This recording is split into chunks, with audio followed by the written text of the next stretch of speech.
Tahun 48 sebelum Masehi menjadi titik balik besar dalam hidup Cleopatra. Saat itu ia baru berusia sekitar 21 tahun. Baru saja diusir dari Alexandria akibat perebutan kekuasaan dengan adiknya, Ptolemy 13. Cleopatra tidak ingin menyerah.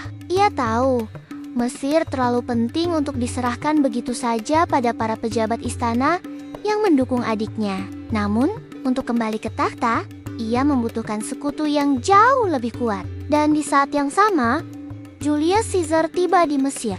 Caesar lahir tahun 100 sebelum Masehi. Saat itu, sudah berusia 52 tahun, seorang jenderal dan politisi besar yang baru saja memenangkan perang sipil melawan Pompei. Mesir pada masa itu sebenarnya hanyalah satu dari sekian banyak negeri yang berada di bawah pengaruh Romawi. Namun, posisi Mesir sangat strategis, kaya gandum, emas, dan perdagangan. Kehadiran Caesar di Alexandria membuka kesempatan emas bagi Cleopatra. Cleopatra dikenal berani mengambil risiko. Kisah masuknya ia ke istana Caesar begitu legendaris. Konon, Cleopatra menyelinap ke kamar pertemuan Caesar dengan cara digulung dalam karpet atau karung linen, lalu dihadirkan di hadapan sang jenderal Romawi. Bayangkan, seorang ratu muda Mesir muncul di depan pria paling berkuasa di Romawi dengan cara yang begitu dramatis. Cerita ini mungkin dibumbui, tetapi maknanya jelas.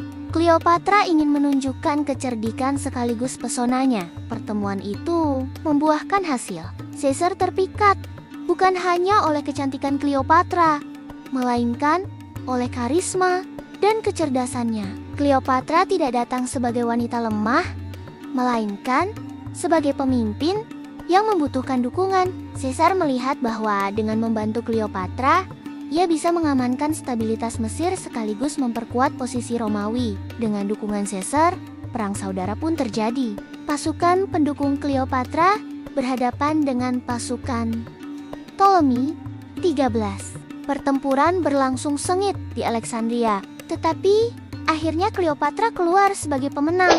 Ptolemy 13 kabur, namun tenggelam di sungai Nil saat mencoba melarikan diri. Cleopatra pun kembali naik tahta, kali ini sebagai penguasa utama Mesir. Meskipun secara formal ia masih harus berbagi kekuasaan dengan adik bungsunya, Ptolemy 14. Tidak lama kemudian, Cleopatra melahirkan seorang anak yang diberi nama Ptolemy 15 Caesarion, yang berarti Caesar kecil. Cleopatra dengan bangga mengumumkan bahwa ayah dari anak itu adalah Julius Caesar. Namun di Romawi, hal ini menimbulkan kontroversi. Banyak yang tidak percaya Caesar mengakui anak tersebut. Tetapi, bagi Cleopatra, Caesarion adalah simbol aliansi Mesir Romawi dan harapan masa depan dinasti barunya.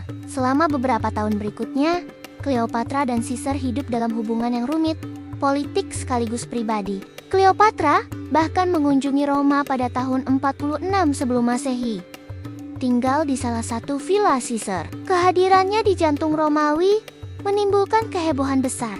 Cleopatra dipandang sebagai ratu asing yang berani masuk ke wilayah yang selama ini hanya dikuasai para senator dan jenderal. Di Mesir, Cleopatra semakin memperkuat citranya. Ia tampil sebagai dewi hidup, kerap digambarkan sebagai penjelmaan Dewi Isis. Ia memadukan warisan Yunani dengan tradisi Mesir kuno, menciptakan sosok yang tak tertandingi. Rakyat Mesir melihatnya sebagai pemimpin yang sah, sementara lawan-lawannya di Romawi mencapnya sebagai ancaman. Namun semua berubah pada tahun 44 sebelum Masehi. Julius Caesar dibunuh dalam konspirasi di Senat Romawi pada tanggal 15 Maret. Peristiwa yang dikenal sebagai Ides of March. Cleopatra yang saat itu berada di Roma segera menyadari bahaya.